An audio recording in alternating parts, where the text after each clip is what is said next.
ივან ილიჩის ცხოვრების გზა სრულიად ჩვეულებრივი და უბრალო, მაგრამ იმავდროულად ყველაზე საშინელი იყო. სასამართლო პალატის წევრი ივან ილიჩი ჯერ მხოლოდ 45 წლის იყო, რომ გარდაიცვალა. ის იმ ჩინოვნიკის ვაჟიშვილი გახლდათ, ვინც პეტერბურგის სხვადასხვა სამინისტროსა თუ დეპარტამენტში იმ მდგომარეობას მიაღწია, რომელიც ადამიანს ერთგვარ გარანტირებულ გარემოებას უქმნის ამ თანამდებობებისთვის სრულიად გამოუსადეგარიც რომ გახდეს, იმის გამო რომ დიდი ხანია მუშაობს, სამსახურიდან ვერ უშვებენ და გამოგონილ ფიქტიურ თანამდებობებზე ნიშნავენ.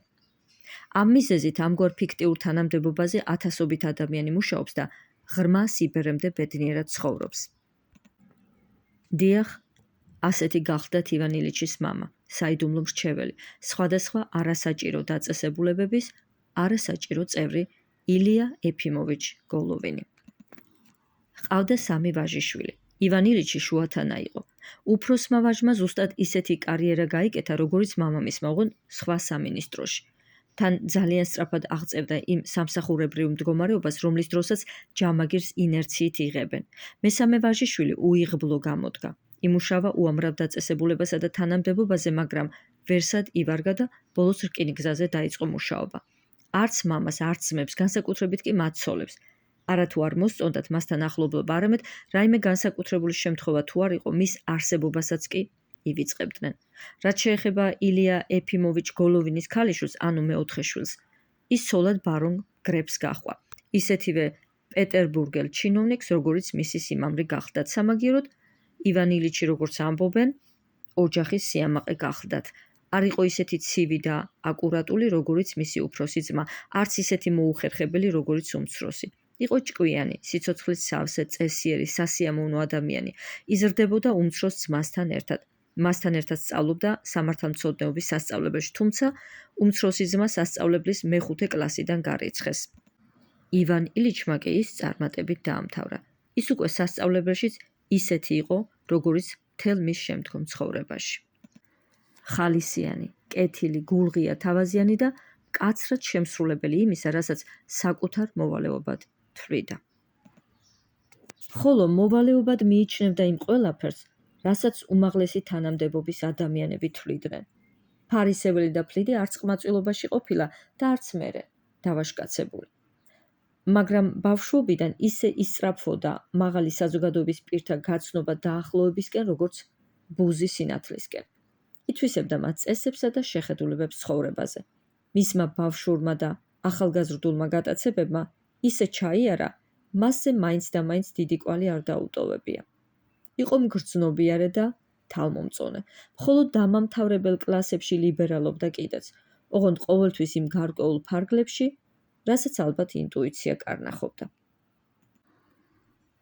სამართალმცოდნეობაში ზოგჯერ ისეთ ქმედებასაც ჰქონია ადგილი, რომელიც ადრე საშინელებად წარმოედგინა და ასეთ დროს საკუთარი თავის ზულდა. მაგრამ მერე და მერე, როცა ნახა ასე უმაღლესი თანამდებობის პირები იქცეოდა და სულაც არაფრად მიაჩნდათ, ეს ყველაფერი დაივიწყა და მისი გახსენებით თავი არასოდეს შეუწუხებია. სამართალმცოდნეობის სასწავლებლის მე-10 კლასი რომ დაამთავრა და მამამ სპეციალური ტანსაცმლისთვის ფული აჩუქა, ტანსაცმელი შარმერთან შეუკვეთა და მასზე პატარა მედალიონი ჩამოიკიდა წარწერით. გახსოვდეს დასასრული. პრინცსა და აღმზრდელებს გამოემშვიდობა. მეგობრებთან ერთად დონონთან ისადილა. ყველაზე საუკეთესო მაღაზიებში შეკერილი თეთრეულით, სპეცტანსაცმლით, პლედით, საპარსებითა და ტუალეტისათვის საჭირო ნივთებით სავსე ახალი მოდურით შემოდვენ ხელში, გუბერნატორის დახმარებით, მამის მიერ ნაშრომ საგანგებო დავალებათა ჩინოვნიკის ადგილის დასაკავებლად პროვინციაში გაემგზავრა. ივან ილიჩმა მალე იქ ისეთივე კარგი გარემო შეიქმნა, როგორიც სამართალმცოდნეობის სასწავლებელში ჰქონდა. შრომობდა, წინაურდებოდა, იწყობდა კარიერას და დროს ლაღად, მხიარულად, სასიამოვნოდ ატარებდა. იყო წესიერი, პატიოსანი ახალგაზრდა, უფროსის დავალებით ზოგჯერ მაზრაში უწევდა წასვლა და როგორც მაღალი, ისე დაბალი წრის ადამიანებთან თავი ყოველთვის ღირსეულად ეჭირა. საქმეში ზუსტი, პატიოსანი და მოუსყიდავი გახლდათ, რითაც ამაყობდა კიდეც. დავალებებს კეთილსინდისიერად ასრულებდა, ხოლო განსაკუთრებული გულმოდგინებით სტაროვერების საქმეს ეკიდებოდა. მიუხედავად ახალგაზრდობისა, მიუხედავად იმისა, რომ დროს ტარება და გართობა უყვარდა, სამსახურში ძალიან თავშეკავებული იყო. თქვენ წარმოიდგინეთ ოფიციალური და მკაცრიც კი, ხოლო საზოგადოებაში ყოველთვის მხიარული, מחვილ გონიერი, კეთილი და ზრდილი. უფროსებს, კაცებსაც და ქალებსაც ისე შინაურად მიაჩნდათ, რომ სიყვარულით კარგ ბიჭს ეძახდნენ.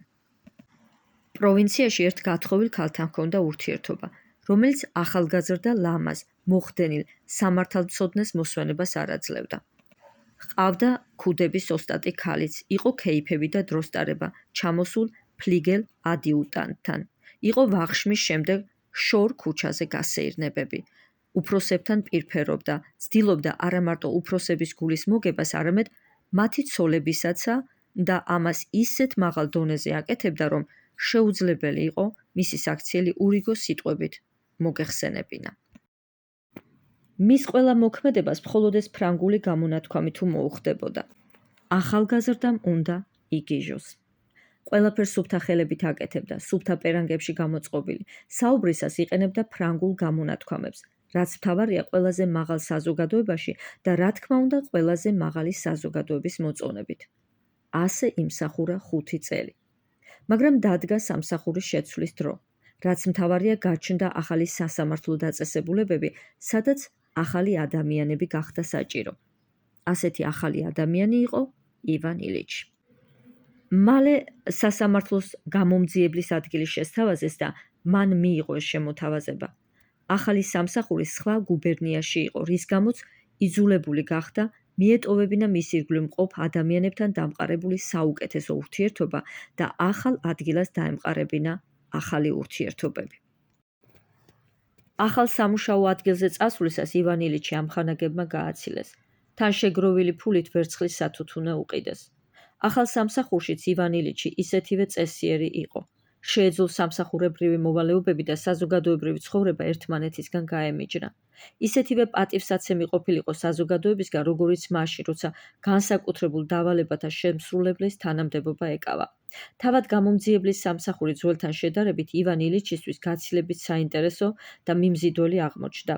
ძველი სამსახურის დროს შერმეროვის ვიცმუნდირში გამოწყობილ სიამოვნებდა მიღების მომლოდინე აკანკალებული მთხოვნელებისა თუ მოშურნე თანამდებობის პირთა წინ ამაყად გავლა. უფროსის კაბინეტში თავაღებით შესვლა, უფროსთან ერთად ჩაის დალევა და პაპიროსის გაბოლება.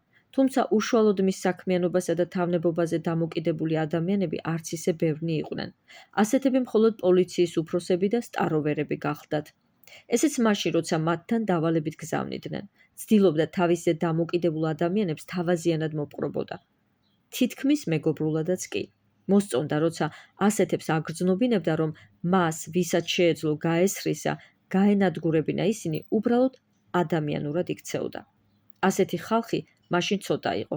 ახლა კი სასამართლოს გამომძიებელი ივან ილიჩი გრძნობდა ყველაზე თავმომწონე, საკუთარი თავით კმაყოფილი ადამიანები ყოველგვარი გამონაკლისის გარეშე, ყველანი მის ხელთ იყვნენ. საკმარისია სათაურიან ქაღალდზე რამდენიმე სიტყვა დაეწერა, რომ ამ ამაყ, თავმომწონე, თავისი თავით კმაყოფილ ადამიანს, როცა მასთან როგორც დამნაშავეს ან როგორც მოწმეს მოიყვანდნენ, თუ ნებას თავად ივან ილიჩი არ დართავდა დაჯექიო, იდგებოდა მის წინასე გაჭიმული და კითხვებზეც ფეხზე მდგომი უპასუხებდა. თუმცა თავის ამ ძალაუფლებას ივან ილიჩი ბოროტად არასოდეს იყენებდა. პირიქით, ცდილობდა შეემსუბუქებინა მდგომარეობა. ეს ახალი სამსახური მისთვის სწორედ ამ ძალაუფლებისა და ამ შემსუბუქების სურვილის გაცნობიერებით იყო საინტერესო. სამსახურში, კერძოდ გამომძიებლობაში, ივან ილიჩმა ძალიან მალე გაითავისა ხერხი, რომ ყურს იქით უნდა გაეშვა, თავიდან აეცილებინა ყველაფერი, რაც მის სამსახურებრივ საქმიანობასთან არ იყო დაკავშირებული და ისეთი სახე მიეცა ყველაზე რთული საქმისთვის, რომლის დროსაც ეს საქმე მხოლოდ ზოგადად აისახებოდა ქაღალდზე და რომელშიც სრულიად გამოირიცხებოდა მისი აზრი და პირადი შეხედულება. და რაც მთავარია, დაცული იქნებოდა ყოველგვარი საჭირო ფორმალობა. ეს საქმე სრულიად ახალი იყო, ხოლო თვითონ იმ პირველ ადამიანთაგანი, ვინც 1864 წლის წესდების დანართი შეიმუშავა. მას შემდეგ, რაც ივან ილიჩმა სასამართლოს გამომძიებლის თანამდებობაზე დაიწყო მუშაობა, უამრავი ახალი ნაცნობი შეიძინა, დაამყარა ახალი კავშირები, სრულიად შეიცვალა ქცევა, თავდაჭერა, ტონი. გუბერნიის ხელისუფლებისგან თავის შორს ერთგვარი ღირსებით დაიჭირა. აირჩია ყველაზე უკეთესი წრე ქალაქში მცხოვრებ მოსამართლებსა და დიდარ აზნაურებს შორის.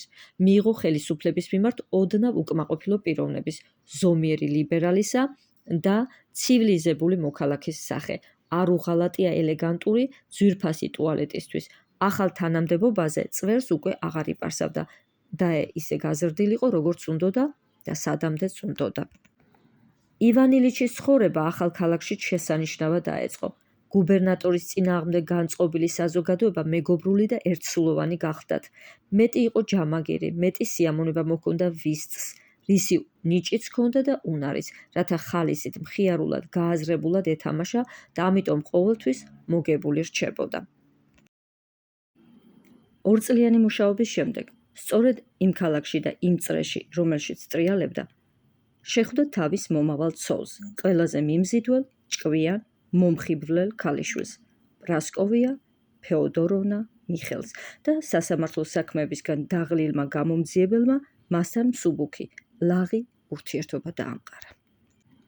როცა ივან ილიჩი განსაკუთრებულ დავალებათა ჩინოვნიკი იყო, ყოველთვის ბევრს და სიამოვნებით ცეკვავდა, მაგრამ მას შემდეგ, რაც გამომძიებლად დაიწყო მუშაობა, მხოლოდ იშვიათად გამონაკლის შემთხვევაში თუ იცეკვებდა, თან მხოლოდ იმ აზრითა და განწყობით, რომ თუ საქმე ცეკვაზე მიდგა, შემიძლია დამამტკიცო, რომ სხვებზე უკეთესად ცეკვავო. პრასკოვია ფეოდოროვნასთან იშვიათად ცეკვავდა, ისიც მაშინ, როცა წვეულება თითქმის დამთავრებული იყო. მიუხედავად ამისა, პრასკოვია ფეოდოროვნა მიხელს სწორედ ცეკვის დროს შეუყვარდა, თანაც მაშინ, როცა სასამართლოს ახალგაზრდა მოსამართლეს ცოლის შერთვა აზრადაც არ ჰქონია, თუმცა რომ ნახა ქალიშვილს უყვარდა, ვითომ რატომ არ უნდა შევირთოო, უთხრა თავის თავს. პრასკოვია ფეოდოროვნა, გარდა იმისა, რომ ბრწყინვალე გვარის გახლდათ და არც ურიგო შესახედავი იყო, ცოტაოდენ ქონებასაც ფლობდა. მართალია, ივან ილიჩს შეეძლო გაცილებით უკეთეს პარტიაზე ეფიქრა, მაგრამ არც ეს იყო ცუდი. თვითონ კარგი ხელფასი ჰქონდა, დარწმუნებული იყო, ამასაც იმდენივე შემოსავალი ექნებოდა. გარდა ამისა, ჰყავდა საუკეთესო ნათესაობა. თვითონაც ძალიან საყვარელი, წესიერი ქალი იყო. თუმცა იმის თქმა, რომ ივან ილიჩმა ცოლის სიყვარულით შეირთო, ამ ქალის სახით ცხოვრებაზე თავისი შეხედულების თანამგრძნობ, თანამოზიარე ნახაო, ისეთივე უსამართლობა იქნებოდა, როგორც იმის თქმა, რომ პრასკოვია ფეოდოროვნა ცოლად იმიტომ ითხოვა ეს არჩევანი თავისი წრის ხალხმა მოიწონაო. ისე კი, სინამდვილეში, ცოლად სწორედ ამ ორი მოსაზრების გამო ითხოვა. ერთი ის, რომ ასეთი ქალის თხოვნით თავისთვის მეტად კარგ საქმეს გააკეთებდა და მეორეც, კარგი იყო ის, რომ უმაღლესი თანამდებობის პირები მის არჩევანს სწორად მიიჩნევდნენ. ასე შეირთო ცოლი ივან ილიჩმა.